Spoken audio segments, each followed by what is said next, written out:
Hello students, welcome to Ankit Joshi academy. हम already deal कर चुके हैं basics of pair of linear equations in two variables. तो आज हम इस चैप्टर का, इस टॉपिक का एक्सरसाइज 3.3 सॉल्व करने वाले हैं। कौन सी बुक से सॉल्व करने वाले हैं? एनसीईआरटी का जो मैथमेटिक्स का किताब है क्लास 10th का, उस किताब का एक्सरसाइज 3.3। सो एक्सरसाइज 3.3 में क्या करना है हमें? एलिमिनेशन बाय सब्स्टिट्यूशन मेथड से सेट ऑफ इक्वेशंस को सॉल्व करना है। तो पहला सवाल देखते हैं। यहां पर आपको दो लीनियर इक्वेशंस गिवन है। एक इक्वेशन है x + y = 14, दूसरा इक्वेशन है x - y = 4। तो कैसे अप्रोच करना है? मेथड का नाम है एलिमिनेशन बाय सब्स्टिट्यूशन। तो इस एग्जांपल की मदद से हम ये देखेंगे सबसे पहले कि ये मेथड कैसे अप्लाई करना है।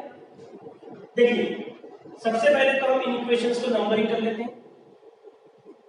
इसको नाम दे दिया इक्वेशन 1 और इसको नंबर दे दिया इक्वेशन 2।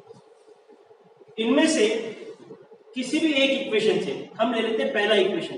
पहले इक्वेशन से हम y का वैल्यू डिराइव कर लेते हैं। तो इक्वेशन 1 x + y = 14 है।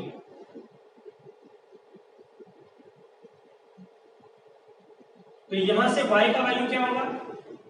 x को राइट हैंड साइड पर ले गए, 14 - x। इसको हमने नाम दे दिया इक्वेशन 3। यहां से जो y का वैल्यू आया है, देखो इक्वेशन 1 से आपने y को निकाला और इस y की वैल्यू को आप इक्वेशन 2 में सब्स्टिट्यूट कर देंगे। So put this in equation 2। तो देखिए इक्वेशन 2 क्या है हमारे पास? इक्वेशन 2 जो है हमने एज इट इज कॉपी कर देता हूं। यहां देखिए x as it is minus y का वैल्यू मुझे रिक्वायर्ड है यहां। तो y का वैल्यू इक्वेशन 3 में कितना लिखा है? 14 - x। यहां कॉपी कर दी थी। x - 14 माइनस माइनस प्लस हो जाता है x = 4। तो x + x आपको मिलेगा ट्वाइस x। ये -14 को उधर भेज दीजिए राइट हैंड साइड में। 4 पहले से है, -14 उधर गया राइट हैंड साइड में, तो बन गया +14। तो यहां से हमें मिला ट्वाइस x = 4 + 14। सर ये हो गया 18। अब क्या करें? इस 2 को नीचे ले आइए। सो x विल बी 18/2। और हम जानते हैं 18/2 क्या होगा? 9। x का वैल्यू है। x के इस वैल्यू को इक्वेशन 3 में सब्स्टिट्यूट कर दीजिए तो आपको y मिल जाएगा।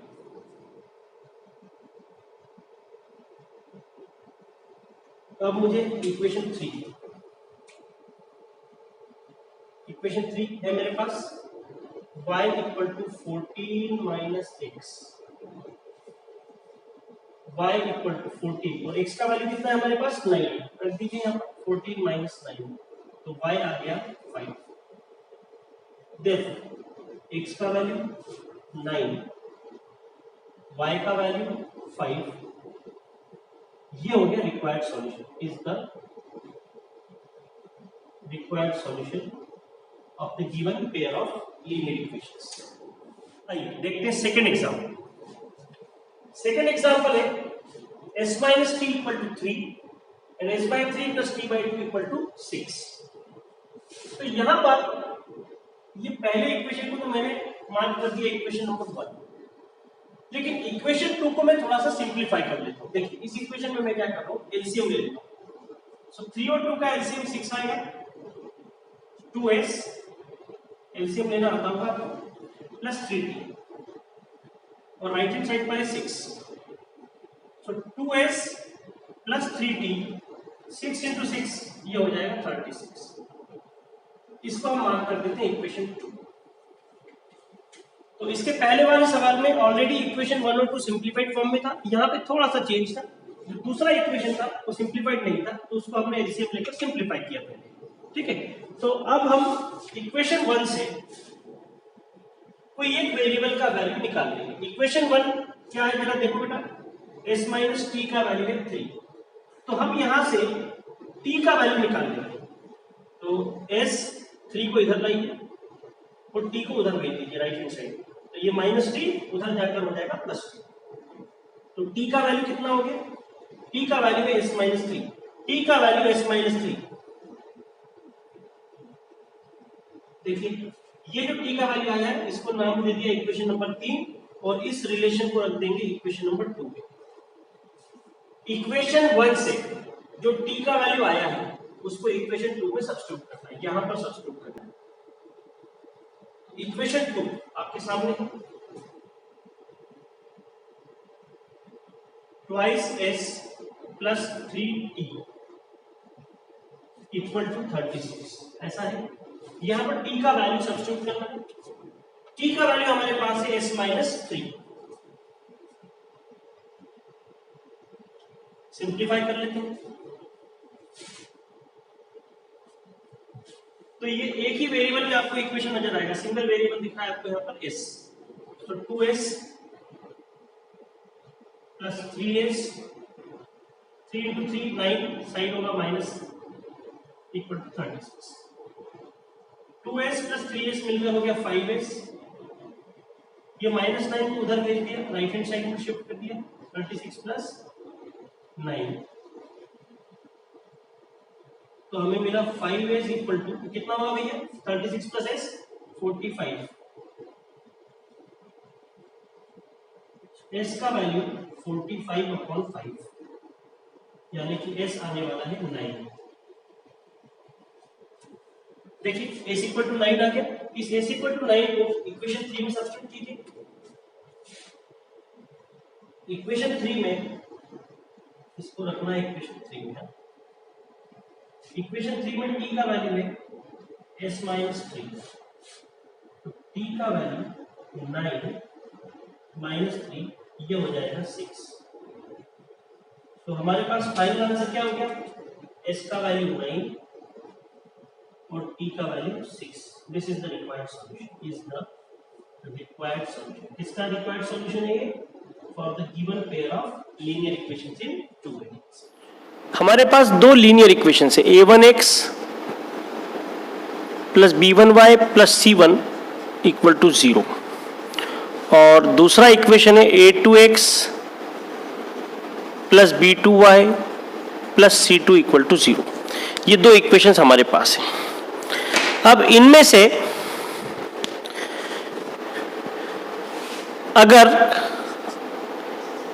a1 by a2 b1 by b2 के इक्वल नहीं है, ये कंडीशन सेटिस्फाई हो रही है, तो आपको इंटरसेक्टिंग लाइंस मिलेंगी। लाइंस कैसी होंगी, ये दोनों लाइंस कैसी होंगी, they will intersect each other.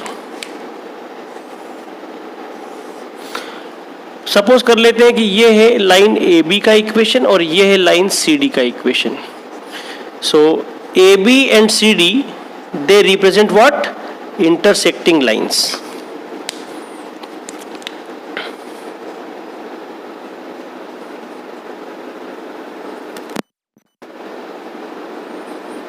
बहुत इंपॉर्टेंट कंसेप्ट है।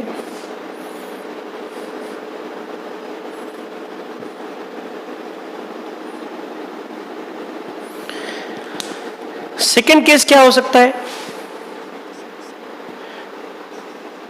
a1 upon a2 this is equal to b1 by b2 which is further equal to c1 upon c2।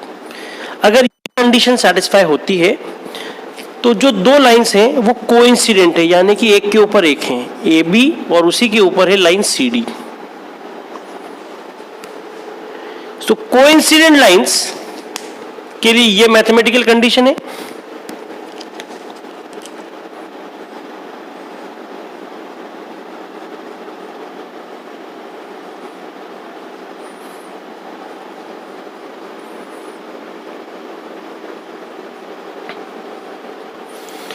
Now the third case is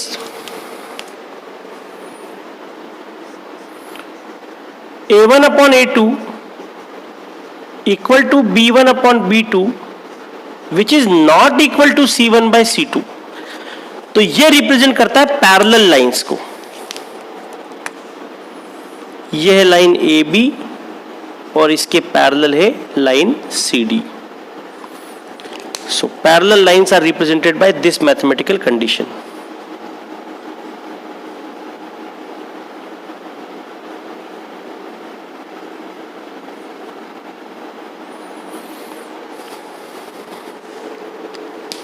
ठीक है।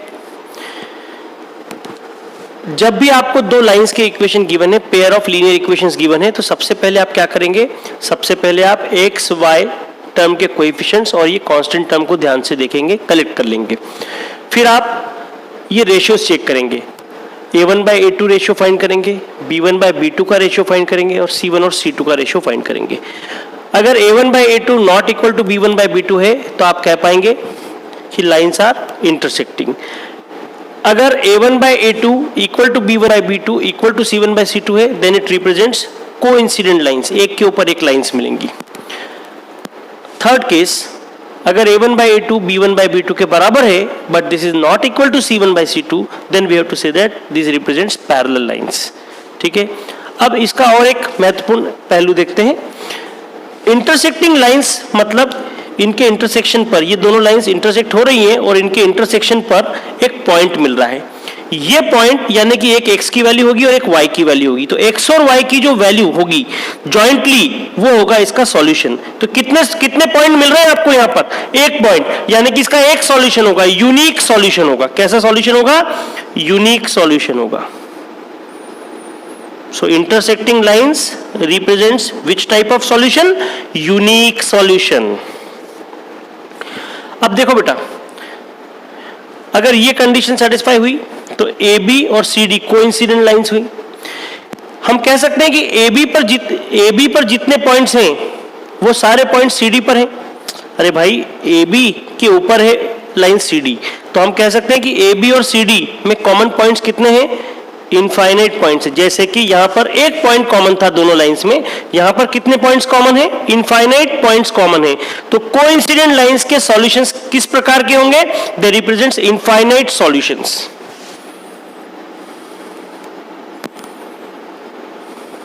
Infinite many solutions, infinite many solutions का ये mathematical representation. जब coincident lines होंगी so there will be infinite solutions. Parallel lines, इन दोनों lines में कोई पॉइंट कॉमन है, आप डेफिनेटली बोल देंगे कि सर इनमें कोई भी पॉइंट कॉमन नहीं है। क्या आगे चलकर ये इंटरसेक्ट हो पाएंगी, नहीं इंटरसेक्ट हो पाएंगी, यानी कि ये पैरेलल लाइंस में कोई भी पॉइंट कॉमन आने वाला नहीं है। यानी कि पैरेलल लाइंस किसे रिप्रेजेंट करती है, सॉल्यूशन नहीं आएगा, नो सॉल्यूशन की कंडीशन को। ठीक है, ये दो इक्वेशंस एक साथ लिखी है ना, इन्हें हम सिस्टम ऑफ लीनियर इक्वेशंस भी कह देते हैं। सिस्टम ऑफ लीनियर इक्वेशंस, देखते जाइए। तो किसी सिस्टम ऑफ लीनियर इक्वेशन का सॉल्यूशन अगर आता है तो उस सिस्टम को हम कहते हैं कंसिस्टेंट सिस्टम। कंसिस्टेंट सिस्टम, अगर सॉल्यूशन नहीं आता है तो हम कहते हैं इनकंसिस्टेंट सिस्टम। तो linear equation, system of linear equation, यहां से दो तरीके से हम क्लासिफाई कर लेते हैं। एक कहते हैं हम कंसिस्टेंट सिस्टम और दूसरा होगा inconsistent system.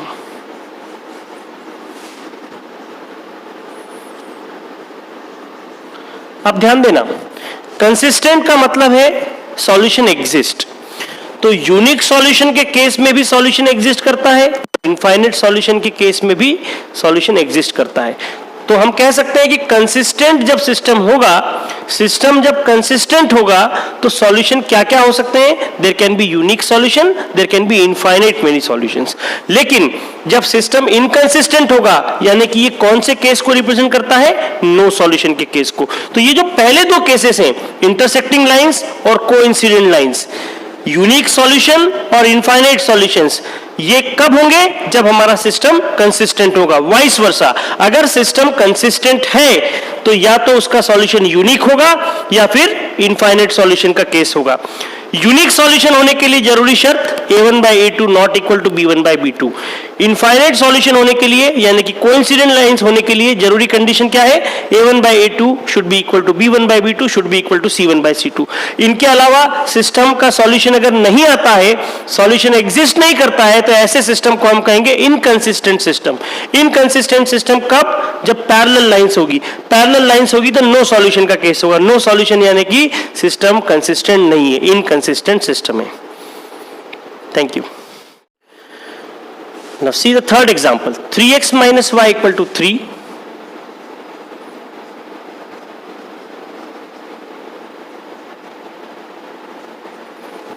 The second equation is 9x minus 3y equal to 9.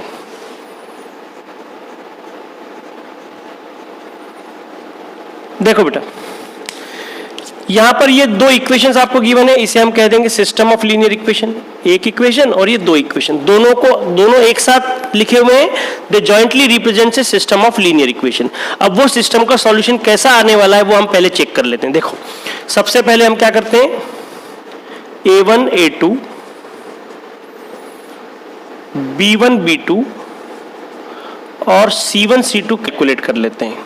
चलो देखो फिर, a1 है 3, a2 है 9, b1 है -1, b2 है -3, c1 is 3, c2 is 9.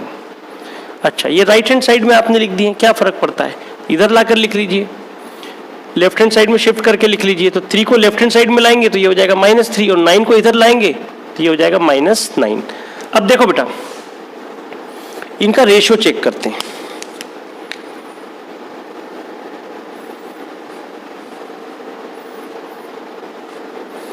a1 by a2 ये तो हो गया 3/9 यानी कि 1/3.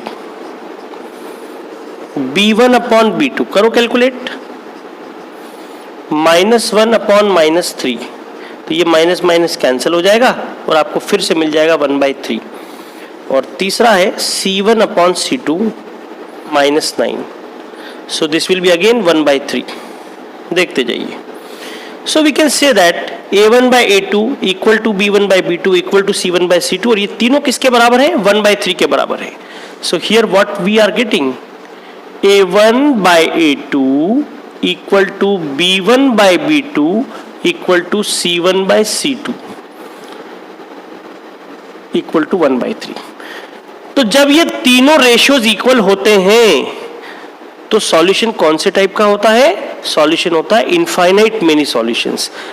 किसको रिप्रेजेंट करती है ये ग्राफ के ऊपर कोइंसिडेंट लाइंस को रिप्रेजेंट करती है, एक के ऊपर एक लाइंस होती हैं. So infinite many solutions.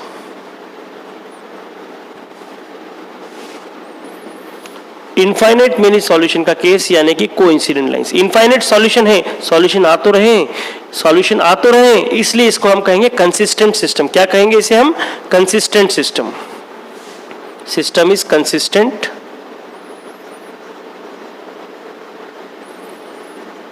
And will have infinite many solutions. Graphically ये कोइंसिडेंट लाइंस को रिप्रेजेंट करता है ना, कोइंसिडेंट यानी कि एक के ऊपर एक. तो ग्राफ के ऊपर कोइंसिडेंट लाइंस, सॉल्यूशन की संख्या infinite many solutions, mathematical ratio condition a1 by a2 equal to b1 by b2 equal to c1 by c2. ठीक है, सिस्टम का टाइप कंसिस्टेंट या इनकंसिस्टेंट, सॉल्यूशन आ रहा है इसलिए इसको हम कहेंगे कंसिस्टेंट. एग्रीड. अब देखो बेटा, अब जब हम इस सिस्टम को सॉल्व करने की कोशिश करेंगे तो हम कौन सा मेथड पढ़ रहे हैं, एक्सरसाइज 3.3 में हम पढ़ रहे हैं एलिमिनेशन बाय सब्स्टिट्यूशन मेथड. तो इस मेथड में आपको क्या करना पड़ता है, इस मेथड में किसी एक इक्वेशन से y का वैल्यू निकाल लेते हैं हम. तो चलिए इक्वेशन 1 से मैं y का वैल्यू निकालता हूं, इक्वेशन 1 से y का वैल्यू निकालता हूं. तो देखो इक्वेशन 1 है 3x minus Y equal to 3. यहां से y को उधर भेज दीजिए तो देखो बेटा 3x minus 3 equal to y हो जाएगा. तो y हो गया 3x माइनस 3. तो इक्वेशन 1 से elimination by substitution method, substitution method में क्या करना होता है, किसी एक इक्वेशन से y का वैल्यू निकाल लेंगे, ये आ गया y का वैल्यू, इसको दूसरे इक्वेशन में सब्स्टिट्यूट करना होता है. तो दूसरा इक्वेशन हमारे पास है इक्वेशन 2, इक्वेशन 2 में रख दीजिए. सो इक्वेशन 2 क्या है भैया, 9x minus 3y equal to 9. ये मैंने ब्रैकेट लगा दिया और y की वैल्यू रखने के लिए स्पेस छोड़ दिया यहां पर. तो 3y था, y का वैल्यू कितना है, ये ऊपर देखो 3x माइनस 3 रख दीजिए. अब आप इसको सिंप्लीफाई कीजिए. सो 9x तो पहले से है, माइनस 3 इंटू 3 ये भी हो गया 9x, minus 3 into minus 3 minus minus plus 3 3 हो जाएंगे 9. Equal to 9। तो अब आप पूरे ध्यान से देखिए, ये 9x से 9x कैंसिल हो गया और मुझे क्या मिला, मुझे मिला 9 इक्वल टू 9। अरे होता है भाई, 9 इक्वल टू 9 तो होता है, सही है, ये सही है, सही है, सही है, ट्रू कंडीशन है। लेकिन यहां से x की या y की वैल्यू आपको पता चली क्या? नहीं पता चली। इसका मतलब जब भी आप इनफाइनाइट मेनी सॉल्यूशंस वाला सिस्टम, यानी कि कोइंसिडेंट लाइंस वाला सिस्टम, या फिर यूं कहें ये वाली कंडीशन सेटिस्फाई करने वाले सिस्टम को मेथड ऑफ सब्स्टिट्यूशन से या किसी और मेथड से सॉल्व करते हैं, तो सॉल्यूशन की स्टेप आगे चलकर आपको एक ऐसा स्टेटमेंट देती है, एक ऐसा स्टेटमेंट, एक ऐसा इक्वेशन मिलता है जहां पर वेरिएबल्स अब्सेंट हो जाते हैं, जहां से वेरिएबल्स गायब हो जाते हैं, वेरिएबल्स पूरे तरीके से हट जाते हैं, एक्स भी नहीं होगा वहां पर, वाई भी नहीं होगा, ठीक है, और लेफ्ट हैंड साइड में एक कांस्टेंट रहेगा और राइट हैंड साइड में कांस्टेंट होगा, और वो दोनों इक्वल होंगे। यानी कि अगर लेफ्ट हैंड साइड में 5 लिखा है तो राइट हैंड साइड में भी 5 होगा, राइट हैंड साइड में 20 लिखा है तो लेफ्ट हैंड साइड में भी 20 होगा। लेकिन क्या साथ में मैंने क्या कहा, वेरिएबल्स पूर्ण रूप से हट जाएंगे, वेरिएबल्स पूरी तरीके से कैंसिल हो जाएंगे। तो यहां पे देखो, ये एक स्टेटमेंट मिला, यहां पर एक्स और वाई वेरिएबल पूरे तरीके से एब्सेंट है। 9 इक्वल टू 9, आप जवाब दीजिए सही या गलत। 9 के बराबर है कि नहीं, हाँ या ना? आपका जवाब आएगा यस, हाँ ये ट्रू है। तो वेरिएबल्स पूरे तरीके से हट गए और एक ट्रू स्टेटमेंट मिला। This is the indication, this is also one of the indication that the given system is having infinite many solutions, यानी कि ये सिस्टम इनफाइनाइट मेनी सॉल्यूशंस को रिप्रेजेंट करे। इसके लिए और एक इंडिकेशन आपके पास की है, क्या है कि जब भी आप मेथड ऑफ सब्स्टिट्यूशन से या किसी और मेथड से कोइंसिडेंट लाइंस वाले सिस्टम को, या फिर हम कहें इनफाइनाइट मेनी सॉल्यूशन वाले सिस्टम को सॉल्व करते हैं, तो वहां पर एक ऐसा स्टेटमेंट आ जाता है आगे चलकर जिसमें वेरिएबल्स एब्सेंट हो जाते हैं और पूरे इक्वेशन में वेरिएबल्स तो नहीं है, लेकिन लेफ्ट हैंड साइड में कांस्टेंट बचता है और वो राइट हैंड साइड की कांस्टेंट के एग्जैक्टली बराबर होता है। यानी कि एक ट्रू स्टेटमेंट आता है। तो a true statement without any variables, this is the indication for coincident lines और infinite many solutions. Thank you. See, हमने अभी देखा कि ये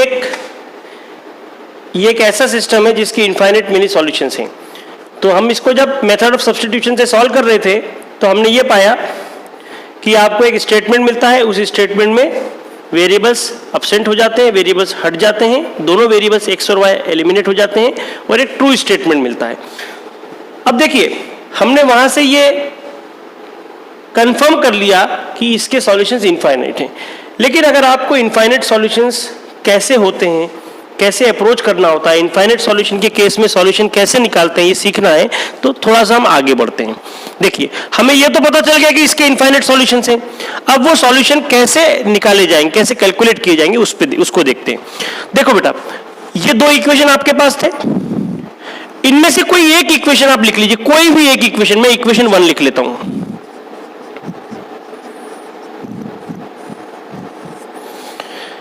यहां पर y को आप मान लीजिए k, कोई आर्बिट्ररी कांस्टेंट मान लीजिए, कोई भी एक वैल्यू अज्यूम कर लीजिए, let y equal to k।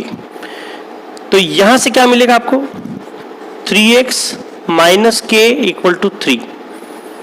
So 3x equal to k plus 3 हो जाएगा। तो x का वैल्यू हुआ k प्लस 3 अपॉन 3, ऐसा होगा। तो x की वैल्यू k प्लस 3 अपॉन 3 और y की वैल्यू k। तो x और y की वैल्यूज निकालना थी, सॉल्व करके आप क्या निकालते हैं, x और y की वैल्यूज निकालते हैं। तो इस सिस्टम का सॉल्यूशन ये है, ये हो गया इसका सॉल्यूशन। पर सर ये तो एक ही सॉल्यूशन है, आप तो बोले इनफाइनाइट सॉल्यूशन आएंगे। तो देखो बेटा, ये जो k है ना, k, इसकी आप इनफाइनाइट वैल्यूज सिलेक्ट कर सकते हैं। रियल नंबर्स आपने पढ़ा है, तो रियल नंबर्स माइनस इंफिनिटी से लेके प्लस इंफिनिटी तक जितने भी नंबर्स हैं, k can take any value. तो जैसे जब आप k का वैल्यू 0 रखोगे तो एक आंसर आएगा, k का वैल्यू 1 रखोगे का दूसरा आंसर आएगा, k का 2 रखोगे तो तीसरा आंसर आएगा। इस प्रकार से k की कितनी वैल्यूज आप सिलेक्ट कर सकते हैं, k की इनफाइनाइट वैल्यूज यहां पर सब्स्टिट्यूट की जा सकती है। देयरफॉर ये k के फॉर्म में आया हुआ सॉल्यूशन किसे रिप्रेजेंट कर रहा है, इनफाइनाइट सॉल्यूशन को रिप्रेजेंट कर रहा है। एक बार फिर से देखो बेटा, जब ये सिस्टम आपको गिवन था, तो आपने सबसे पहले रेशियोज चेक किए, A1/A2 equal to B1/B2 equal to C1/C2, ये तीनों रेशियो इक्वल आ गए तो आपने कह दिया कि इस सिस्टम के इनफाइनाइट सॉल्यूशंस होंगे, या फिर यूं कहें कि ये दोनों लाइंस कोइंसिडेंट लाइंस को रिप्रेजेंट करती है। ठीक है, मैंने आपको कहा कि जब हम इस सिस्टम को मेथड ऑफ सब्स्टिट्यूशन से या किसी और मेथड से सॉल्व करते हैं तो सॉल्यूशन के स्टेप्स में आगे चल के आपको एक ऐसी स्टेप मिलती है जहां पर वेरिएबल्स एक्स और वाई वेरिएबल्स पूरे तरीके से एलिमिनेट हो जाते हैं और वो लेफ्ट हैंड साइड में कांस्टेंट रहेगा, राइट हैंड साइड में कांस्टेंट रहेगा। सो दोनों कांस्टेंट इक्वल होते हैं। ऑब्वियसली इधर 9 था तो इधर भी 9 आया, so it represents a true statement. तो वेरिएबल्स एब्सेंट हो जाएंगे, ट्रू स्टेटमेंट मिलेगा।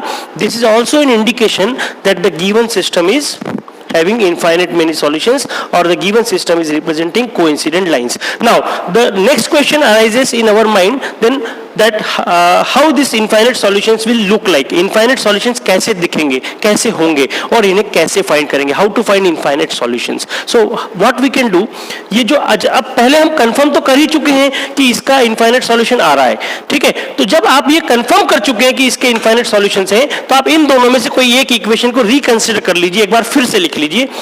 यहां पर दो वेरिएबल है, इनमें से कोई एक वेरिएबल को कोई वैल्यू अलॉट कर दीजिए। तो मैंने मान लिया y का वैल्यू k, y को मैंने k मान लिया, k can take any value, हाँ बाद में बोलेंगे इस पर। y को मैंने मान लिया k, तो y को मैंने k रखा तो 3x minus k equal to 3 आया। सिंप्लीफाई करने पर मुझे x भी k के फॉर्म में मिला, तो यहां पर x k के फॉर्म में है, y भी k के फॉर्म में है। और k की कितनी वैल्यूज रखी जा सकती है, k can take infinite number of values. तो k की हर एक वैल्यू के लिए x और y का एक सेट आएगा, वो एक सेट एक सॉल्यूशन को रिप्रेजेंट करेगा। k की दूसरी वैल्यू रखोगे दूसरा सेट आएगा, k की तीसरी वैल्यू रखोगे तीसरा सेट आएगा। इस प्रकार से हम k की इनफाइनाइट वैल्यूज यहां पर सब्स्टिट्यूट कर सकते हैं, तो x और y के इनफाइनाइट सेट ऑफ सॉल्यूशंस यहां पर जनरेट होंगे। Thank you. The next question is, आपको यहां पर दो लाइंस के इक्वेशन दिए हुए, pair of linear equations in two variables, इनको सॉल्व करके x और y की वैल्यू निकालना है। सॉल्व किस मेथड से करना है, सॉल्व करना है method of substitution, elimination by substitution method से करना है।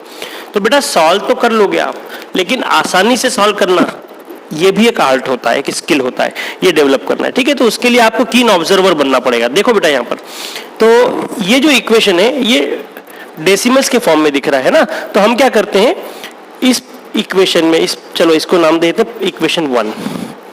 तो इक्वेशन 1 में थ्रू आउट द इक्वेशन अगर मैं 10 से मल्टीप्लाई कर दूं तो 0.2 बन जाएगा 2, 0.3 में 10 से मल्टीप्लाई करूंगा तो बन जाएगा 3, और 1.3 में 10 से मल्टीप्लाई करूंगा तो बन जाएगा 13। सिमिलरली इक्वेशन 2 में यहां पर अगर आप 10 से मल्टीप्लाई कर देंगे तो ये बन जाएगा 4, और 0.5 बन जाएगा 5, 2.3 बन जाएगा 23। तो ये डेसिमल्स यहां से रिमूव हो जाएंगे। So multiplying by 10 in equations 1 and 2। So 10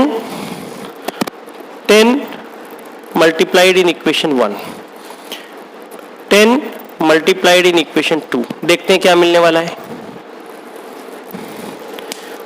keenly observe कीजिए। तो ये बना 2x, ये हो जाएगा 3y और राइट हैंड साइड हो जाएगा 13।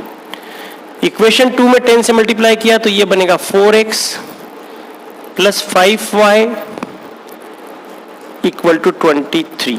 इनको मैं नाम दे देता हूं इक्वेशन 3 और इक्वेशन 4। यानी कि इक्वेशन 1 और 2 को सॉल्व करके जो सॉल्यूशन आने वाला था, अब वही सॉल्यूशन 3 और 4 से हम निकालेंगे।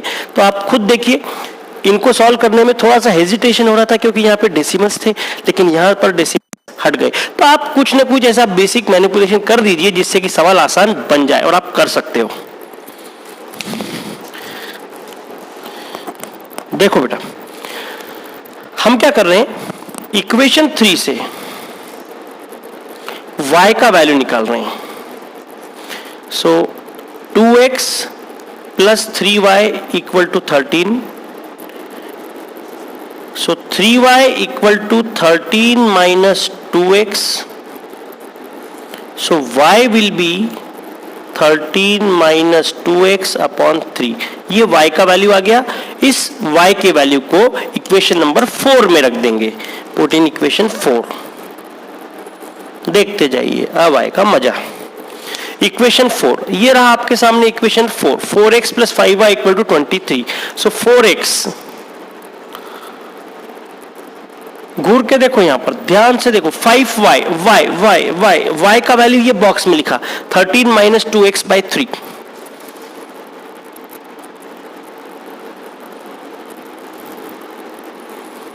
राइट हैंड साइड पर लिखा है 23। एलसीएम लेना आता है, कैलकुलेट कीजिए LCM. So 3 will be the LCM. Left hand side का पूरा डिनोमिनेटर हो जाएगा 3। तो 3 का मल्टीप्लाई 4x में होगा तो ये बनेगा 12x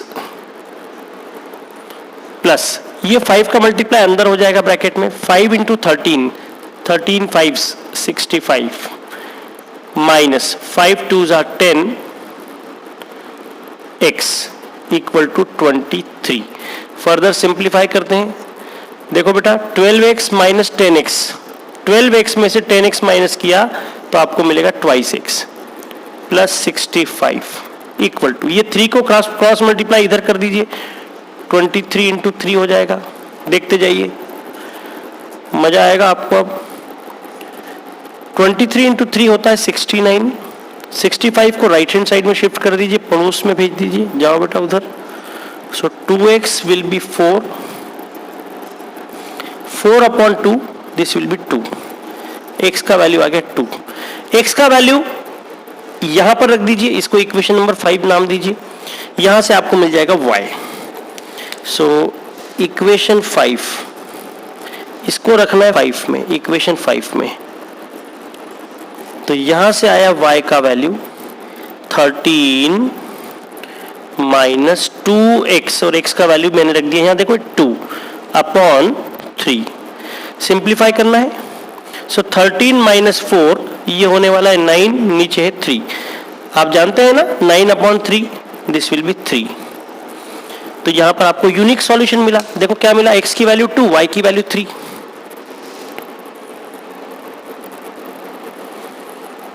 यूनिक सॉल्यूशन आया। अरे भैया यूनिक सॉल्यूशन मतलब एक सेट ऑफ सॉल्यूशन, x की एक वैल्यू, y की एक वैल्यू, तो एक सेट बना x और y का। अब देखो ध्यान से, अगर आप इक्वेशन 3 और 4 में रेशियो वाली कंडीशन चेक करेंगे तो a1 2 है और a2 4 है, तो a1 बाई a2 यानी कि 2 बाई 4, a1 बाई a2 यानी कि 2 बाई 4। मैं इधर लिख लेता हूं, a1 बाई a2 2 बाई 4। अरे 2 बाई 4 मतलब 1 बाई 2 होता है। फिर निकालिए b1 बाई b2, अरे निकालो ना, ये b1 3, b2 है 5, b1 by b2, b1 by b2, b1 upon b2, 3 upon 5, 3 upon 5। तो क्या 1 बाई 2 और 3 बाई 5 आपस में इक्वल है? बिल्कुल नहीं। So a1 by a2 not equal to b1 by b2, a1 by a2 not equal to b1 by b2।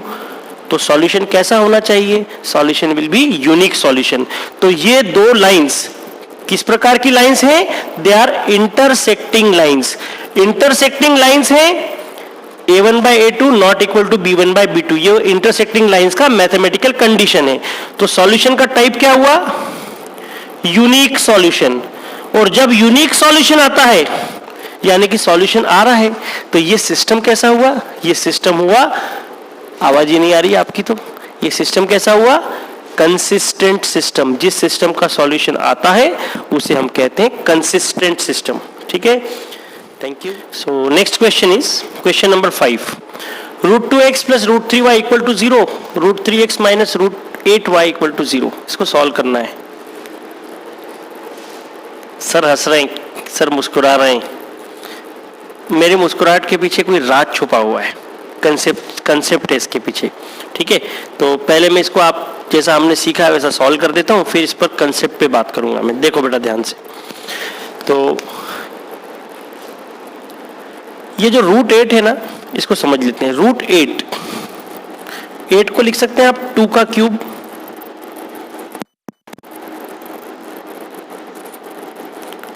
लिख सकते हैं 2 का स्क्वायर इंटू 2। तो ये 2 का स्क्वायर रूट से बाहर आएगा तो बनेगा 2, ये वाला 2 अभी भी है, तो √8 को आप लिख सकते हैं 2√2। ठीक है, तो ये इक्वेशन 1 तो एज इट इज, और इस √8 को मैं हटा दूं, यहां पर ये √8 हटाकर मैं लिख रहा हूं 2√2। ये दूसरा इक्वेशन। क्या सीखा था हमने? एक इक्वेशन से y का वैल्यू निकाल लो, तो मैं यहां पर इक्वेशन 1 से y का वैल्यू निकाल रहा हूं। So √2x plus √3y equal to 0। So √3y equal to, इसको उधर भेजा, एक स्टेप बढ़ा देता हूं ताकि आप कंफ्यूज ना हो। √2x plus √3y equal to 0, ये था। यहां से मुझे y निकालना है, तो √3y, ध्यान रहे √3 अलग है, y रूट से बाहर है। √2x को राइट हैंड साइड में शिफ्ट किया तो माइनस √2x, तो y का वैल्यू आ गया -√2 अपॉन √3 इंटू x, ये y का वैल्यू आ गया। इस y के वैल्यू को आप रखेंगे इक्वेशन नंबर 2 में। इक्वेशन 1 से y का वैल्यू निकाला और इस y के वैल्यू को इक्वेशन 2 में रख देंगे। तो इक्वेशन 2 यहां पर आ जाइए, √3x माइनस 2√2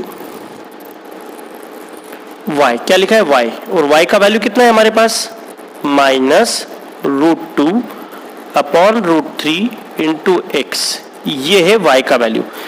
y का वैल्यू हमने इस ब्रैकेट में रख दिया, इक्वल टू क्या है 0।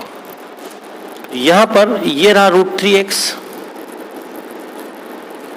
ये माइनस और ये माइनस मिलकर हो गए प्लस 2 √2 इंटू √2, अरे √2 इंटू √2 होता है 2, √2 इंटू √2 2 होता है, तो 2 इंटू 2 हो जाएगा 4 और नीचे है √3 x इक्वल टू 0। तो यहां पर मैं x कॉमन ले लेता हूं, तो √3 प्लस 4 अपॉन 3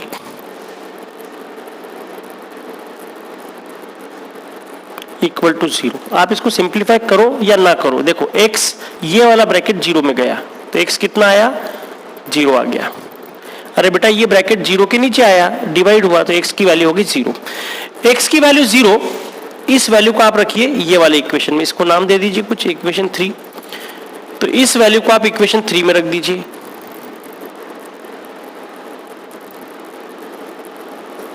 तो इक्वेशन 3 से क्या मिलने वाला है, देखो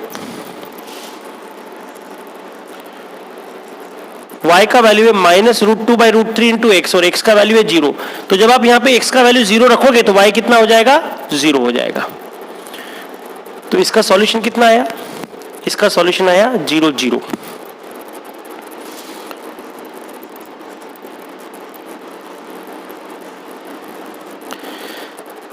ठीक है, मैं मुस्कुरा रहा था सवाल देखने के बाद, रीजन उसका समझाता हूं। देखो बेटा,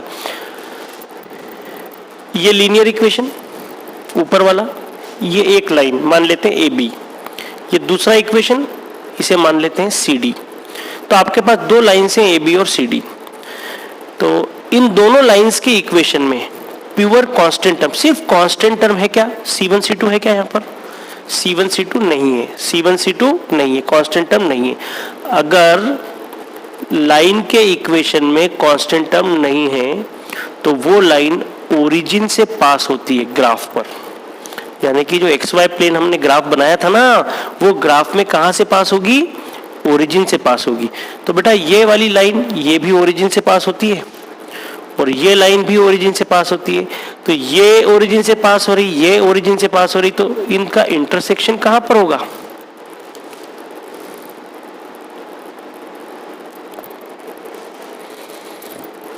देखिए ये लाइन ओरिजिन से पास हो रही है, ये भी ओरिजिन से पास हो रही है, तो इनका इंटरसेक्शन कहाँ होगा, इनका मिलन कहाँ होगा, ओरिजिन पर होगा। ओरिजिन यानी कि ऐसा पॉइंट जिसका x कोऑर्डिनेट 0 है और y कोऑर्डिनेट 0 है। मतलब इन दोनों इक्वेशन को सॉल्व करूंगा तो मुझे आंसर क्या मिलने वाला था, x equal to 0 and y equal to 0, ये पहले से तय था। तो ये सवाल कंसेप्चुअल सवाल है। इसके बाद 10वीं के बाद कभी भी, 10th स्टैंडर्ड के बाद कभी भी आपको दो इक्वेशन सॉल्व करना हो और x और y से दो वेरिएबल्स में दो इक्वेशन हो आपके पास में, उनमें कांस्टेंट टर्म एब्सेंट हो, तो आप ये मान लीजिए वो दोनों लाइंस के इक्वेशन दोनों ओरिजिन से पास हो रहे हैं और उनका सॉल्यूशन 0 0 आने वाला है। ठीक है, ये सब करने की आवश्यकता नहीं होती, डायरेक्टली आप लिख सकते थे x equal to 0 and y equal to 0, लेकिन 10th स्टैंडर्ड के पेपर में आपको पूरा सॉल्यूशन प्रोसेस दिखाना पड़ेगा। धन्यवाद, थैंक यू। देखिए next example, question number 6, exercise 3.3। दो इक्वेशंस गिवन है, 3x/2 minus 5y/3 equal to -2। दूसरा है x/3 plus y/2 equal to 13/6। बेटा इसको एज इट इज अगर आप सॉल्व करोगे ना तो बहुत कॉम्प्लिकेशंस आने वाले हैं, तो मैं आपको सजेस्ट करता हूं पहले आप सिंप्लीफाई कर लीजिए इन इक्वेशंस को। कैसे? तो देखिए,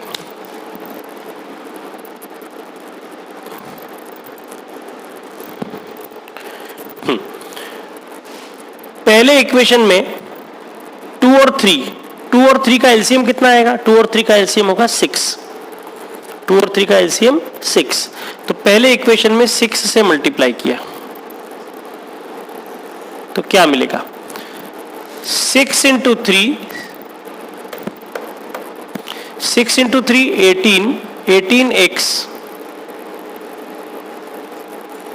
अपॉन 2 माइनस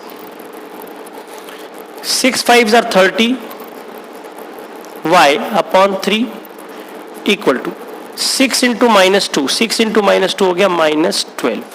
सिंप्लीफाई करते हैं, 18/2 ये हो जाएगा 9x, 30/3 ये हो जाएगा 10 y इक्वल टू -12।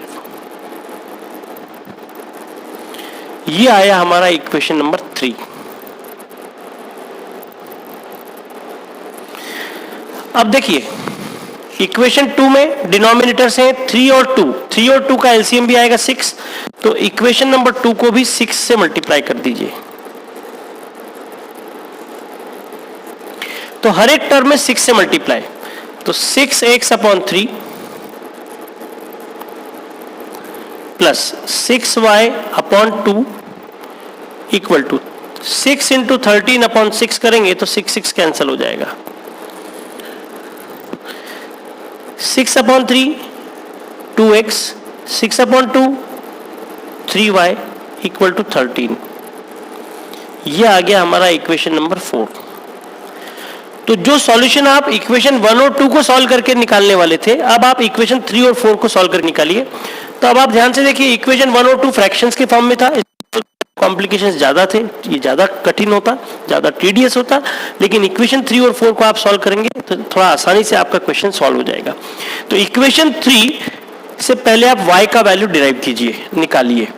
इक्वेशन 3 से 9x minus 10y equal to -12 है ना। तो यहां से 9x प्लस 12 और -10y को उधर भेज दिया तो +10y। तो y का वैल्यू 9x प्लस 12 अपॉन 10। इस वैल्यू को आप रखेंगे इक्वेशन नंबर 4 में, y की प्लेस पे। इसको नाम दे दीजिए इक्वेशन 5। देखो बेटा, इक्वेशन 4 आपके सामने 2x plus 3y equal to 13, 2x plus 3y equal to 13। यहां पर आपको y का वैल्यू रखना है जो कि इक्वेशन नंबर 5 में आपको दिखाई दे रहा है यहां पर। तो ये y का वैल्यू 9x प्लस 12 अपॉन 10। देखते जाइए, हमने यहां पर 10 ले लिया एलसीएम, सो 10 इंटू 2x ये हो जाएगा 20x। फिर 3 का मल्टीप्लाई अंदर करेंगे ब्रैकेट में, तो 3 का मल्टीप्लाई 9x में और 3 का मल्टीप्लाई 12 में। सो 3 इंटू 9 27x और 3 इंटू 12 36 इक्वल टू 13। तो देखो बेटा, 20x और 27x मिलकर हो गया 47x प्लस 36, और ये 10 का मल्टीप्लाई क्रॉस करके ऊपर भेज दिया तो 10 इंटू 13 दिस विल बी 130।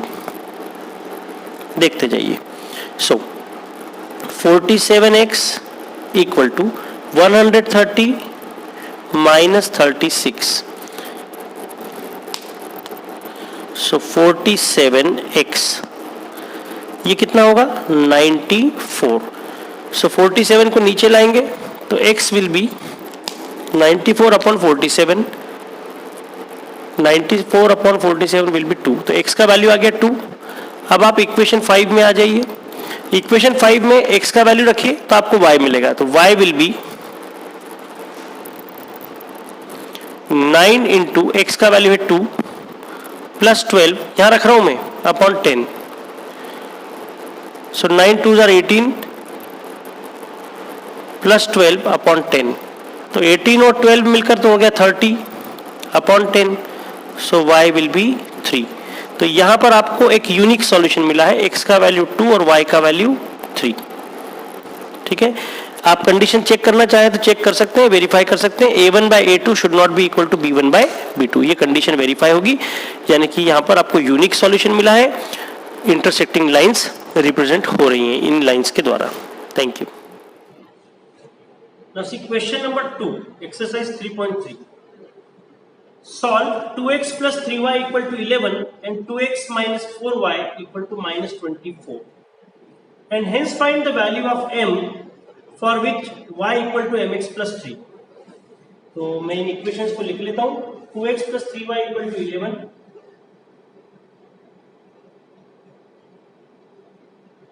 दूसरा इक्वेशन क्या है? 2x minus 4y equal to minus 24.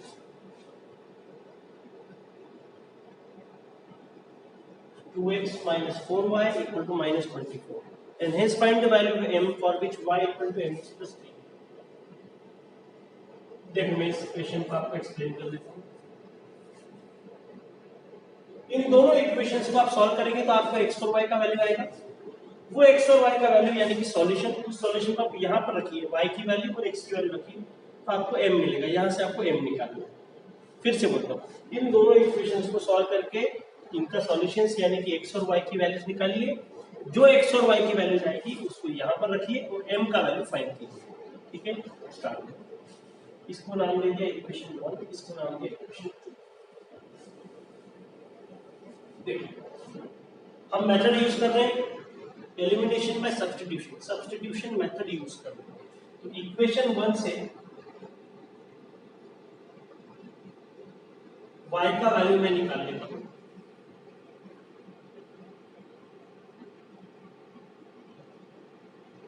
y का वैल्यू हमारे पास आ गया 11 माइनस 2x अपॉन 3. इसको नाम दे दिया इक्वेशन 3 और इस y की वैल्यू को रखिए इक्वेशन नंबर 2 में. अब इक्वेशन 2 ध्यान से देखिए. 2x minus 4y equal to minus 24. यहाँ पर आपको y का वैल्यू सब्स्टिट्यूट करना है. तो y का वैल्यू ऊपर देखिए क्या लिखा है, 11 माइनस 2x अपॉन 3. सिंप्लीफाई कीजिए. सो 3 will be the LCM.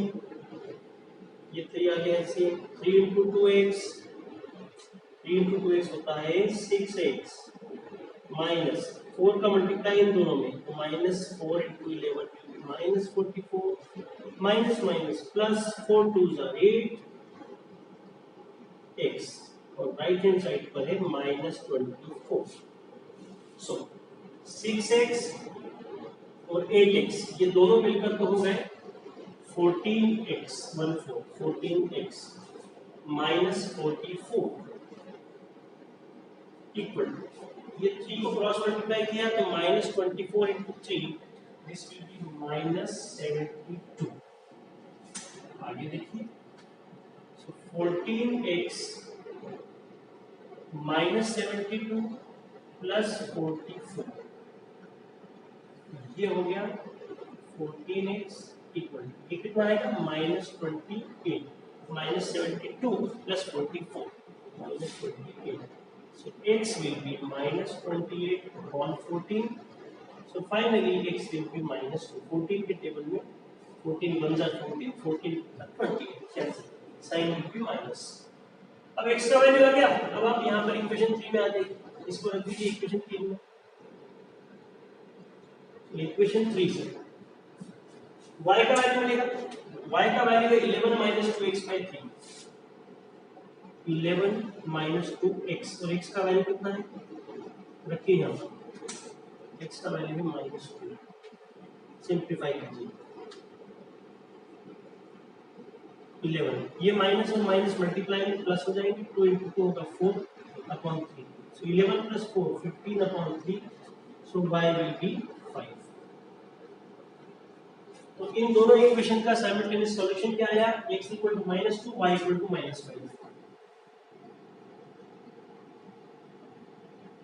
y = 5 है, -5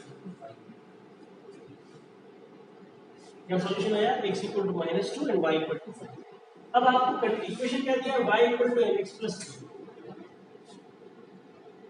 y = mx + 3, y का वैल्यू 5, m पता नहीं, x का वैल्यू -2 + 3, तो 5 ये 3 को इधर लाएंगे, -3 = -2m, तो 2 = -2m, so m will be 2/-2, m का वैल्यू आ गया -2, दिस इज द आंसर। ये पूछा गया। क्या करना था आपको, इन दोनों इक्वेशन को सॉल्व करके पहले इनका सॉल्यूशन निकालना है, x और y की वैल्यूज निकालना है, और उस x की वैल्यू, x और y की वैल्यू को यहाँ पे रख के m का वैल्यू फाइंड करना है। सो m = -. Thank you.